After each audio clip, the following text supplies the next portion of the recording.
आज आपण बनवणार आहोत एकदम क्रीमी मलाईदार अफगाणी अंडा टिक्का मसाला रेसिपी। नेहमीचीच अंडा करी खाऊन जर कंटाळा आला असेल तर ही रेसिपी ट्राय करा।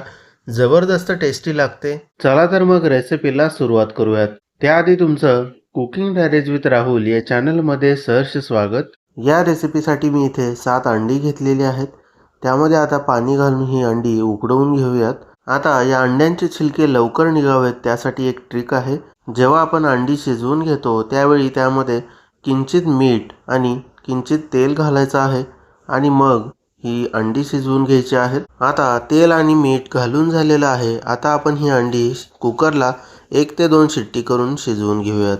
अंडी शिजतायत तोपर्यंत आपण या रेसिपीसाठी लागणारी ग्रेव्ही बनवूयात। त्यासाठी गॅसवरती मी कढई ठेवलेली आहे।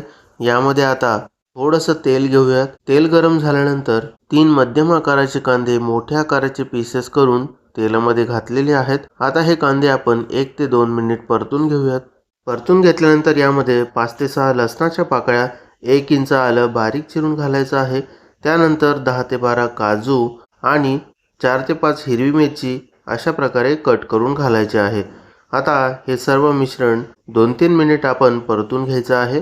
परतून झाल्यानंतर इथे मी मुठभर कोथिंबीर घालत आहे। आता ही कोथिंबीर घातल्यानंतर थोडीशी मिक्स करूयात आणि कढईवरती झाकण लावून हे सर्व मिश्रण 2 मिनिट वाफवून घेऊयात। 2 मिनिटांनंतर आता गॅस बंद करायचा आहे।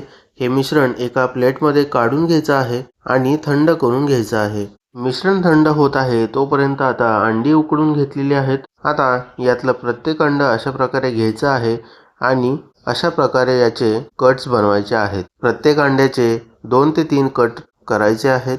सर्व अंडी आता इथे कट करून झालेली आहेत। आता मी इथे एक दुसरा अंडा घेतलेला आहे। आता इथे मी एक वाटी घेतलेली आहे। त्यामध्ये या अंड्यातला पिवळा भाग आणि जे लिक्विड आहे ते वेगळं करत आहे। आपल्याला इथे फक्त या अंड्यातलं जे लिक्विड आहे त्याची गरज आहे। त्यामध्ये आता मी चिमूटभर हळद, चिमूटभर मीठ आणि थोडीशी काश्मीरी लाल मिरची पावडर घातलेली आहे। आता हे सर्व मिश्रण आपण चांगल्या प्रकारे फेटून घेऊन मिक्स करून घेऊयात। आता गॅस ऑन करूयात आणि कढईमध्ये थोडंसं तेल घेऊयात। तेल गरम झाल्यानंतर अशा प्रकारे अंड्याचा एक एक पीस घ्यायचा आहे आणि आपण जे मिश्रण बनवलं होतं त्यामध्ये डीप करून कढईमध्ये ठेवायचं आहे। अशा प्रकारे सर्व पीसेस ठेवून झाल्यानंतर प्रत्येक बाजू आपण 1 ते 2 मिनिट फ्राय करून घेऊयात। आता पहिली बाजू फ्राय करून झाल्यानंतर अशा प्रकारे त्यावरती गोल्डन ब्राऊन कलर येणार आहे।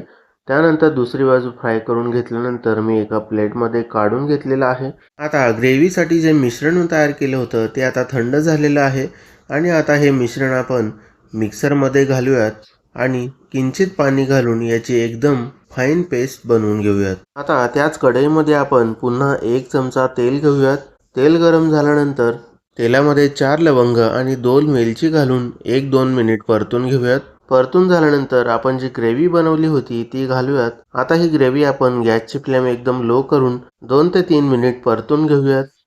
परतून घेतल्यानंतर यामध्ये आपण थोडंसं पाणी घालूयात आणि मिक्स करून घेऊयात। आता कढईवरती झाकण घालून आपण ही ग्रेव्ही 2-3 मिनिट वाफवून घेऊयात। 2-3 मिनिट झाल्यानंतर या ग्रेव्हीने तेल सोडायला सुरुवात केलेली आहे। आता ग्रेव्हीमध्ये चवीनुसार मीठ, थोडीशी हळद, अर्धा चमचा गरम मसाला, अर्धा चमचा जिरे पावडर, पाव चमचा काळी मिरी पावडर, 1 चमचा बडीशेप पावडर, अर्धा चमचा कसुरी मेथी आणि चिमूटभर कढीपत्त्याची पावडर घालून हे सर्व मसाले ग्रेव्हीमध्ये मिक्स करूयात आणि 2-3 मिनिट परतून घेऊयात। 2-3 मिनिट परतून झाल्यानंतर इथे मी थोडंसं दही फेटून घालत आहे। आपल्याला आंबट नसलेलं आणि एकदम ताजं दही वापरायचं आहे। आता या दह्यासोबत थोडीशी क्रीमही घालायची आहे। आता हे दही ग्रेव्हीमध्ये लो फ्लेमवरती मिक्स करून घेऊयात आणि 2 मिनिट परतून घेऊयात। व्यवस्थित परतून घेतल्यानंतर आपण जे अंड्याचे पीसेस फ्राय करून घेतले होते ते आता या ग्रेव्हीमध्ये घालायचे आहेत आणि हलक्या हाताने ग्रेव्हीमध्ये मिक्स करायचे आहेत। मिक्स करून झाल्यानंतर इथे आपली अफगाणी अंडा टिक्का मसालाची रेसिपी तयार आहे। ही रेसिपी चवीला खूप जबरदस्त असते। तुम्ही चपाती, भाकरी किंवा बटर नान सोबत सुद्धा ही खाऊ शकता। ही रेसिपी तुम्हाला कशी वाटली ते कमेंट करून सांगा। रेसिपी आवडली असेल तर चॅनलला सबस्क्राईब करा। भेटूयात अशाच एका नवीन रेसिपी सोबत। धन्यवाद।